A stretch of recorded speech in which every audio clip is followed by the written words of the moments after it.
अथ सांख्ययोगो नाम द्वितीयोऽध्यायः।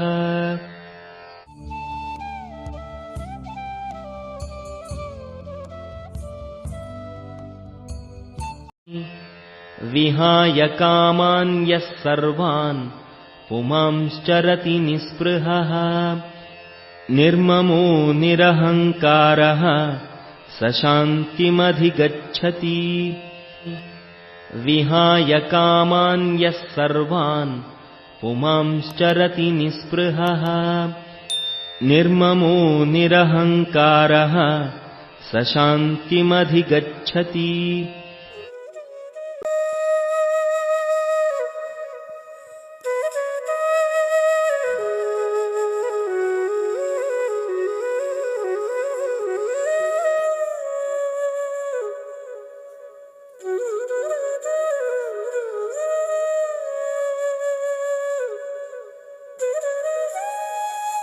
ధన్యవాదములు. మన ఈ సనాతన హిందువు యూట్యూబ్ ఛానల్ రోజు ఒక భగవద్గీత శ్లోకం నేర్చుకుందాం అనే సిరీస్ ను మీరందరూ ఆదరించి సనాతన హిందువు ఛానల్ ను సబ్స్క్రైబ్ మరియు షేర్ చేస్తారని మనవి.